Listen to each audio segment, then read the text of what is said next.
Okay, and our final question is, how do sporting organisations keep all staff and volunteers up to date with issues surrounding safeguarding? Again, the Child Protection in Sport unit have championed safeguarding now for a number of years. And what I've seen in the last few years is, again, an organisations working in partnership more. So what's really positive is that Sport England have put together a safeguarding training map. And the training map is in partnership with Sport England, UK Sport, the NWG Group, and the Handcraft Trust for adult safeguarding. So I think that's, again, really important that there's some coordination. I also think that what we're now seeing is the voice of survivors being listened to more and more. So there's some really great work that's been carried out by some of the survivors from football that are out there talking to children about their own lived experience. So again, really important that, as opposed to experts saying, this is the way to do it, that we actually listen to survivors and also listen to children.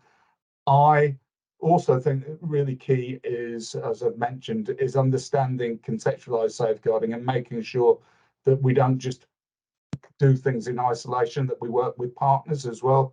And ultimately, it is about creating safer organisations. So I think what we've got to make sure is that safeguarding is carried out, as I say, part of the safeguarding training is your induction, that people, it's signposted nice and early. So I'm aware of, for instance, the rugby union, again, they, when doing their DBS checks, they will have people do a basic safeguarding awareness training at the same time as they're doing the recruitment, and then making sure that there's other training going through at appropriate level. So more and more seeing things like I mentioned, board and trustee training being carried out, which again outlines the specific safeguarding responsibilities at that level, but also recognising the difference between the needs of a coach and a designated safeguarding lead at a club. So safeguarding officer training, and yeah, absolutely, just making things accessible. So coming back to technology and systems, I think if there's one thing that the pandemic has shown us is that training can be delivered online. We can deliver training, through Zoom or Teams or any of those other medium, and it can be effective. And we've got that reach of getting in touch with a broader section of whatever the sporting population is than we would have ever had before. So really good.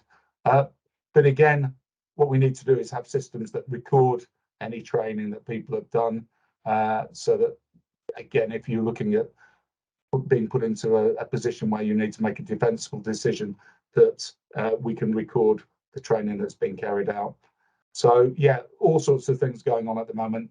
But for me, the biggest thing is listening to the voice of the child and also any survivors, and learning from experience. Well, thank you, Richard, so much for joining us today. It has been absolutely insightful to hear all of the positive work that's going on in safeguarding in sports, and to see how lovely that it's marrying up with all of the other sectors that are dealing with safeguarding as well, just to really echo that contextualized safeguarding. So thank you so much for giving up your time to speak No to worries us at all. today. No, pleasure, absolute pleasure.